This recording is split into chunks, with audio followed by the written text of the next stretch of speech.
Hello दोस्तों, मैं आज बहुत ही इम्पोर्टेंट टॉपिक लेके आया हूँ जिसमें मैं आपको बताने वाला हूँ वायरल फीवर बुखार के बारे में। यानी इसमें हम देखेंगे वायरल फीवर क्या होता है, क्यों होता है, इसके सिम्टम्स क्या क्या होते हैं, उसकी मेडिसिन क्या होती है और उस मेडिसिन के डोज के बारे में देखेंगे। यानी हम कंप्लीट डिटेल जानने वाले हैं वायरल फीवर के बारे में। तो आइए इस वीडियो को स्टार्ट करते हैं। सबसे पहले देखते हैं वायरल फीवर होता क्या है। तो ये जो होता है वायरल इन्फेक्शन के द्वारा होता है, इसीलिए इसको वायरल फीवर कहा जाता है। जब हमारी बॉडी का टेम्परेचर नॉर्मल से ज्यादा हो जाता है तो हम उसे बुखार कहते हैं। यानी हमारी बॉडी का जो टेम्परेचर होता है वो नॉर्मली 36 डिग्री सेल्सियस होता है। यदि इससे ज्यादा टेम्परेचर होता है तो हम उसे बुखार कहते हैं। अब देखते हैं मोड ऑफ ट्रांसमिशन, यानी ये जो वायरल इन्फेक्शन होता है ये कैसे ट्रांसमिट होते हैं, इस चीज को देखने वाले हैं। इनहेलेशन, यानी जब हम सांस लेते हैं तो हमारे सांस लेने के साथ ही वो वायरस हमारे बॉडी के अंदर एंटर कर सकता है।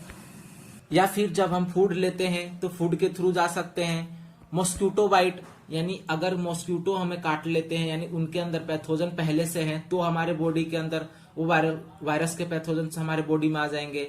बॉडी फ्लूइड, सपोज अगर किसी पर्सन को वायरल फ्लू हुआ है और उसने सेविंग कराया और गलती से उसे कट लग गया सेविंग कराते टाइम और उस ब्लेड में वो उसका ब्लड लग गया है।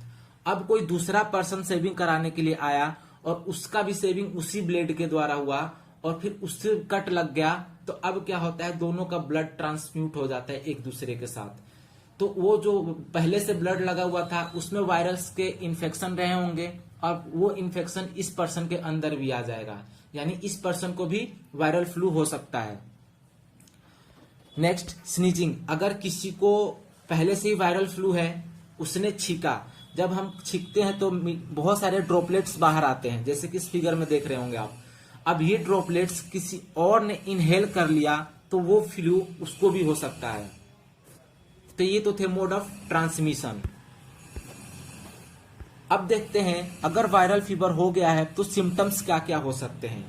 बुखार लगेगा, फैटिग होता है यानी थकान होने लगती है, वीकनेस होने लगता है, हेडेक होता है, vomiting, eye burning, inflammation of pharynx, यानी जो फेरिक्स होता है उसमें सूजन हो जाती है, सोर थ्रोट, गले में खराश होने लगती है, रनिंग नोज, जुकाम लग जाता है, जो हमारा टॉन्सिल होता है उसमें पेन होने लगता है और हमारे बॉडी का टेम्परेचर बहुत ही ज्यादा हाई हो जाता है।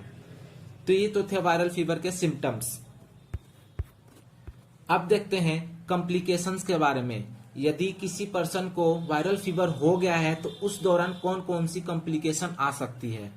तो डिहाइड्रेशन हो जाएगा, यानी पानी की कमी हो सकता है, हेल्यूसिनेशन, भ्रम होता है, किडनी फेलियर हो सकता है, लीवर फेलियर हो सकता है, किसी भी प्रकार का नर्व प्रॉब्लम हो सकता है, या फिर वो पेशेंट कोमा में भी जा सकता है। अब देखते हैं वायरल फीवर का ट्रीटमेंट क्या है। तो वायरल फीवर में एंटीपायरेटिक मेडिसिन देना चाहिए। एंटीपायरेटिक मेडिसिन का मतलब है जो बुखार को कम करती है उसे एंटीपायरेटिक मेडिसिन कहते हैं। एंटी एलर्जिक मेडिसिन देना चाहिए, एंटीवायरल मेडिसिन देना चाहिए, एंटीबायोटिक्स देना चाहिए और मल्टीविटामिन्स भी देना चाहिए, क्योंकि बुखार के दौरान बॉडी में विटामिन्स की कमी होने लगती है।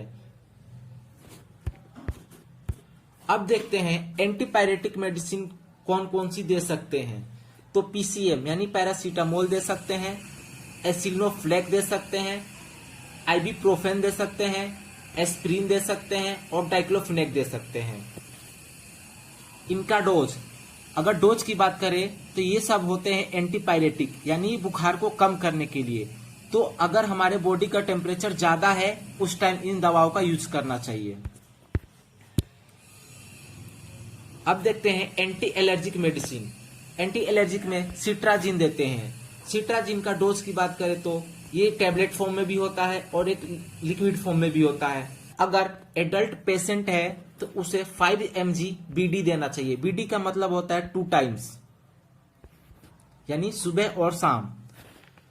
अगर पेशेंट 5 से 10 साल का है तो उसे 5 mg दिन में एक बार देना चाहिए। अगर पेशेंट 6 से 24 मंथ का है तो 2.5 ml BD यानी सुबह शाम 2.5 ml देना चाहिए। अब देखते हैं anti allergic medicine. Anti allergic medicine में मोन्टिलोकास्ट ये दे सकते हैं। अगर इसकी डोज की बात करें, अगर पेशेंट एडल्ट है तो उसे 5 mg BD यानी सुबह शाम देना चाहिए। अगर पेशेंट 5 से 10 साल का है तो 5 mg पर डे देना चाहिए, और 6 से 24 मंथ का है तो सिर्फ 2.5 ml सुबह शाम देना चाहिए। अब देखते हैं एंटीवायरल मेडिसिन्स। एंटीवायरल मेडिसिन में ओसेल्टामिविर मेडिसिन दे सकते हैं। इसकी एडल्ट डोज होती है 75 mg BD यानी 75 mg की जो टैबलेट आती है उसे देना चाहिए सुबह शाम। और ये एंटीवायरल मेडिसिन है, इसलिए इसको कुछ दिन तक चलाना चाहिए, यानी 1 वीक तक मिनिमम चलाना चाहिए। तो 5 दिन 7 दिन हम इस मेडिसिन को चला सकते हैं। अब बात करते हैं एंटीबायोटिक्स मेडिसिन की। तो एंटीबायोटिक्स में सिफिक्साइम, एजिथ्रोमाइसिन, एमोक्सिलिन, सिफ्राडॉक्सिल और डॉक्सिलिन दे सकते हैं। ये सब क्या है? ये हमारे सब एंटीबायोटिक्स मेडिसिन होती है। Thank you.